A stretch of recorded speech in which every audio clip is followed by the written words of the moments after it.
సంతానం కావాలన్న మీ కలను నిజం చేసుకోండి. 49 అంటే సంతానం, 49 అంటే సంతోషం. వివరాలకు సంప్రదించండి.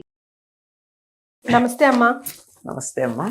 మాకు ఇన్ జనరల్ గా తెలిసిన జూలై 10th గురు పూర్ణిమ వేరు, ఆషాఢ పూర్ణిమ వేరు.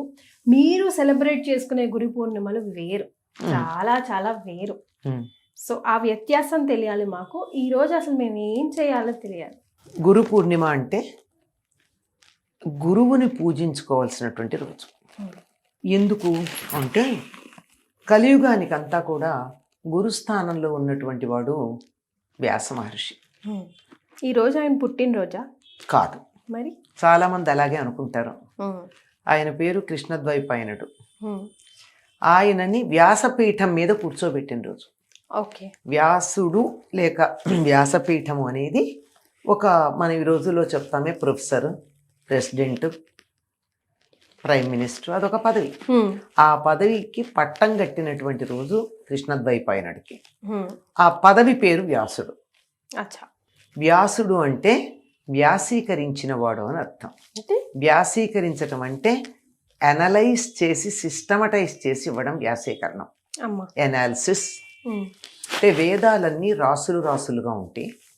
కలియుగంలో మానవులు వాటిని చదువుకోవడం ఇబ్బంది కదా అని వాళ్ళందరూ చదువుకోవడానికి వీలుగా వాటిని 4 విభాగాలుగా చేసి, ఈ 4 విభాగాలుగా చేసినటువంటి వాటిని ఒక్కొక్క క్రమంలో పెట్టి, అడ్డగోలుగా చదివితే సబ్జెక్ట్ అర్థం కాదు, ఒక క్రమంలో చదివితే అర్థం అవుతుంది.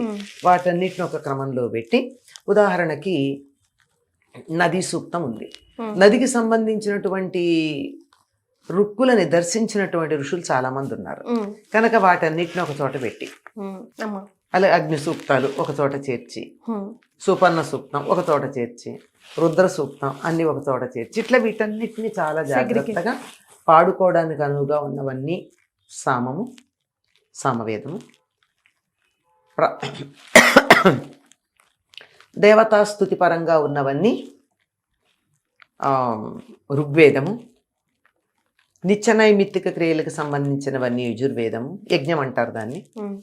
మానవుడు బతకడానికి కావలసినటువంటి లౌకికమైన అనేకమైన శాస్త్రాలన్నీ అథర్వణ వేదం.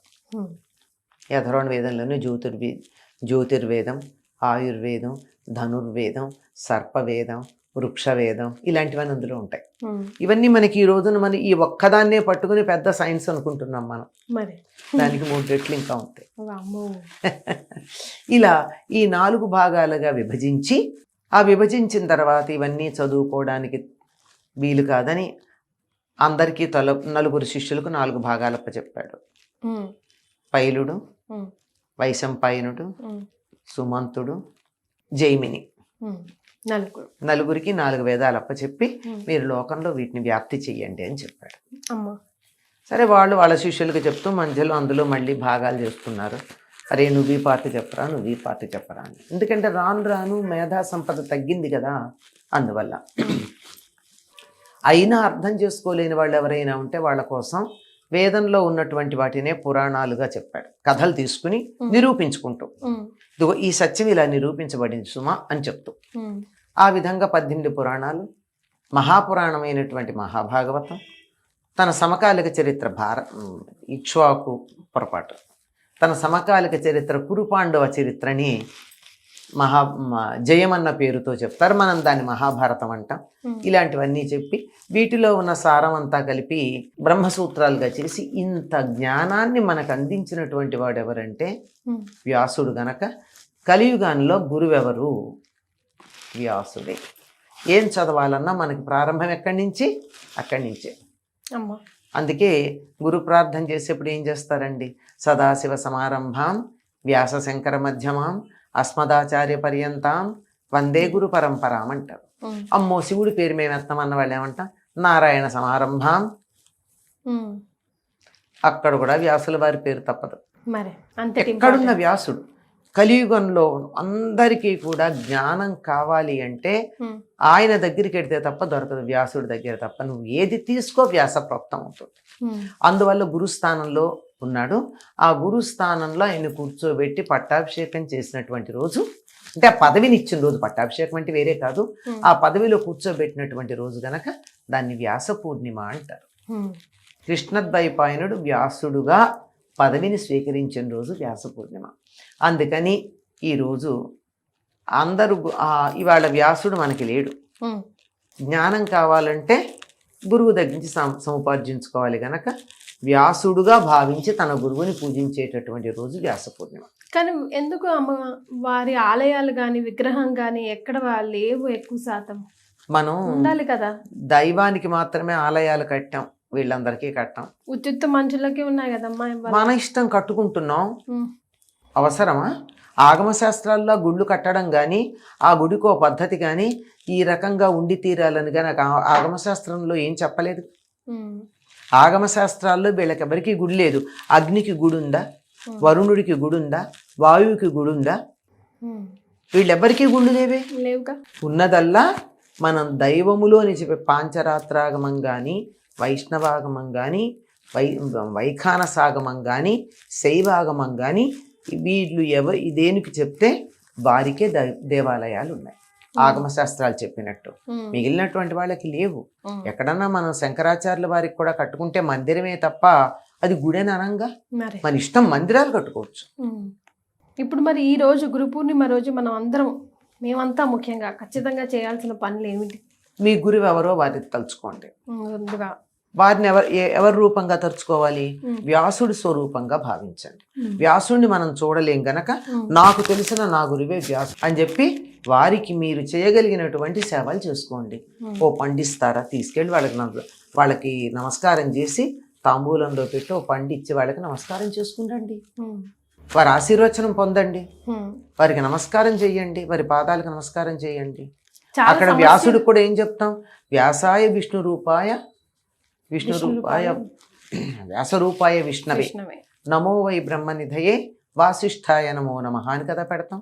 సాక్షాత్తు విష్ణువు స్వరూపమే కదా ఆయన. అందుకని ఆయనకు నమస్కారం చేసుకుంటాం.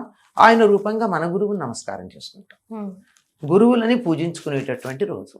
ఎవరికి చేతైన రీతిలో వాళ్ళు పూజించుకోండి. పాఠశాలల్లో కళాశాలల్లో వాళ్ళ ఉపాధ్యాయులను పూజించుకుంటూ ఉంటారు. వాళ్ళకి చేతైంది ఏముంది తీసుకో.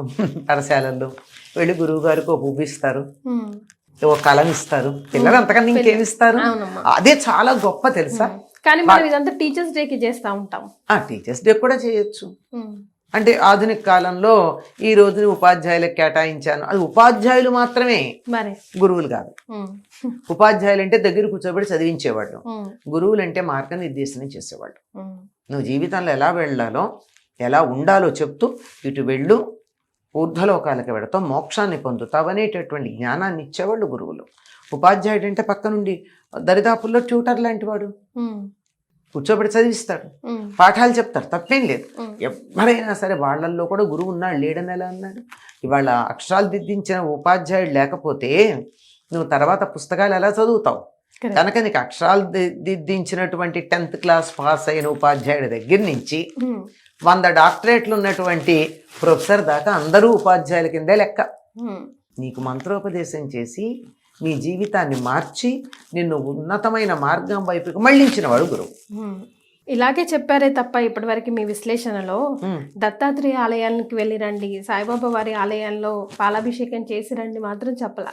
ఎందుకంటేనమ్మా ఆ గురువులకి ఎప్పుడూ ఉండే గురుస్థానంలో ఉన్నటువంటి ఆయన దత్తాత్రేయుడు ఉన్నాడు. ఆయన స్మర్తృగామి అంటారు. స్మరించిన వాళ్ళ వెనకాల వస్తాడు. విష్ణువు యొక్క అవతారంగా త్రిమూర్తుల యొక్క సామూహికమైనటువంటి సమగ్రమైనటువంటి సంయుక్త రూపంగా చెప్తారు. త్రిమూర్తుల యొక్క సంయుక్త రూపమైన దత్తాత్రేయుడు. ఆయన ప్రధానంగా విష్ణు తత్వం కలిగినటువంటి వాడు. పైగా ఆయనకున్న లక్షణం ఏమిటంటే ఆయన అవతార పరిసమాప్తి లేదు. మిగిలిన అన్ని అవతారాలకి పరిసమాప్తి ఉంది, దత్తాత్రేయుడికి లేదు. దత్తాత్రేయుడు కూడా మందిరాలే ఉన్నాయి, పెద్దగా గుళ్ళు ఉన్నాయి. అక్కడన్నా ఉన్నాయమ్మా? గాంగాపురంలోనే ఎక్కువ ప్రథమం, ఆ తర్వాత చిన్న చిన్న మందిరాలే మీరు అన్నట్టుగా అన్ని మందిరాలే. అంచేత అది మనకి ప్రధానంగా దైవంగా భావించుకునేటటువంటి శివుడు, విష్ణువు, అమ్మవారు, గణపతి. ఇవేగా మీకు ఎంతసేపు చెప్పినా ఈ 4 రకాలే ఉన్నాయి మనకి. అక్కడక్కడ స్కందుడాలయాలు, స్కందుడాలయం కూడా ప్రత్యేకంగా ఒక్క 6 ప్రదేశాల్లోనే ఉన్నాయి కుమారస్వామికి సంబంధించిన ఆలయాలు. అంతే కదా, 6 ఆయన 6 ముఖాలకి ప్రత్యేకంగా 6 ఉంటాయి. అంతేగాని మిగిలినవి ఎక్కడా మనకి ఎక్కడా లేవు. ఉన్న ఎక్కడ ఉంటాడు, శివాలయంలో పక్కన కుమారస్వామి విగ్రహం ఉంటుంది. అంతే. అది ప్రత్యేకంగా దానికి ఒక ఇది ఉంటుందా, ధ్వజస్తంభం ఉంటుందా? ఉండదు. ముఖ్యమైనటువంటి ఆలయానికి ధ్వజస్తంభం ఉంటుంది, దానికి ఉపాలయంగా పక్కన ఉంటుంది అంతే. అలాగే శంకర్ల యొక్క విగ్రహం పెట్టినా, ఎక్కడన్నా గురువైన శంకర్లని పెట్టుకున్నా ఒక శివాలయంలో ఎక్కడన్నా ఉపాలయంగానే ఉంటుంది తప్ప అది ప్రధాన ఆలయంగా ఉండేది చాలా తక్కువ. పాదుకాలు ఏవో ఒకటి కనిపిస్తుంటాయి, అంతే. అంచేత అటువంటిది ఆ దత్తాత్రేయుడికి ఆలయం ఉంటే వెళ్ళొచ్చు, తప్పేమీ లేదు. దత్తాత్రేయుడి ఆలయం కూడా విష్ణు ఆలయానికి సంబంధించిన ఆగమ శాస్త్రాన్ని అనుసరిస్తారని అనుకుంటున్నాను నేను దాని గురించి పెద్దగా కనుక్కోలేదు గనక. కానీ అది ప్రధానం. మీరేం చేస్తారమ్మా గురు పౌర్ణమి రోజు? చాలా బిజీగా ఉంటారు మీరు. అవునమ్మా, గురు పూర్ణిమ నాడు మా గురువు గారిని మేము పూజించుకుంటాం. మా గురు పూజలు జరుగుతాయమ్మా. ముందు రోజు సాయంకాలం నుంచి మొదలుపెట్టి ఆ రోజంతా ఉంటాయి. ఒక్కొక్కసారి మర్నాడు కూడా కొనసాగుతాయి. ఆ రోజు గురు పాదుకలను ఒక్కసారి పూజించుకుంటాం. తర్వాత మిగిలిన కార్యక్రమాలన్నీ మామూలుగా వేడుకంటే ఉదయం 6 గంటలకి మాకు మేమందరం చేసే సామూహికమైనటువంటి ప్రార్థన ఉంటుంది, మెడిటేషన్ లాంటిది. అది ఉంటుంది, ఒక అరగంట 40 నిమిషాలు ఉంటుంది. చెప్పలేం, సందర్భాన్ని బట్టి 40-45 నిమిషాలు కూడా పెడుతుంది. అంటే వచ్చినటువంటి వాళ్ళ ఉన్నటువంటి శక్తిని బట్టి 40-45 నిమిషాలు కూడా ఉంటుంది. అది కళ్ళు మూసుకుని మెడిటేషన్లో కూర్చున్నాక ఆ తర్వాత గాయత్రి మంత్రాన్ని సామూహికంగా ఉచ్చరించడం, కొంచెం సేపు ఏదైనా ఆధ్యాత్మిక విషయాలు మాట్లాడుకోవడం, ఆ తర్వాత హోమాలు, తర్వాత పూజలు, ప్రవచనాలు, ఇవన్నీ ఉంటాయి. ఇది 2 రోజులు అలా జరుగుతాయి. తప్పనిసరిగా అందరం మా గురువు గారికి సంబంధించినటువంటి వాళ్ళమందరం నగరంలో ఉన్న వాళ్ళమందరం చేరతాం. వీలైతే ఇతర ప్రాంతాల నుంచి కూడా చాలా మంది వస్తారు, చాలా ప్రాంతాల నుంచి వస్తారు. చాలా విశేషంగా గొప్పగా ఆ 2 రోజులు మరి దేనికి మేము కేటాయించకుండా గురు చైతన్యంలోనే ఉండడానికి మేము ప్రయత్నం చేస్తాం. సో విన్నారు కదా, అమ్మ కూడా అదే పనిలో చేస్తూ ఉంటారు. జూలై 10th గురు పూర్ణిమ వస్తుంది. 9 సాయంకాలం నుంచి 10 సాయంకాలం దాకా. ఈసారి ఒక్కోసారి 11 తరువాత రోజు కూడా ఉంటుంది. ఈసారి 9 సాయంకాలంతో సమాప్తం చేసుకుంటాం. పొరుగుళ్ళ నుంచి వచ్చేవాళ్ళు కూడా చాలా మంది ఉన్నారు. బెంగళూరు నుంచి, విశాఖపట్నం నుంచి, బళ్ళారి నుంచి, మద్రాసు నుంచి, ఇక్కడ ఒరిస్సా నుంచి, ఖర్గ్పూర్, అవన్నీ ప్రాంతాల నుంచి ఎంతమందో వస్తారు. ముఖ్యంగా కొన్ని రాశుల వారికి గురుబలం చాలా తగ్గింది అని చెప్తూ ఉంటారు కదా, అలాంటి వారికి ఈ రోజు చాలా చాలా ఉపయోగించుకోవచ్చు. గురు సేవలో ఉండు కదమ్మా, చాలా అసలు గురువు యొక్క పాదాలు పట్టుకుని పరిపూర్ణంగా విశ్వసించినటువంటి వారికి ఈ లోట్లు పాట్లు అన్ని వాళ్లే సర్దుబాటు చేసేస్తారు. ఏం సమస్య లేదు. అది మ్యాటర్. చాలా సంతోషం అమ్మా. నమస్తే అమ్మా.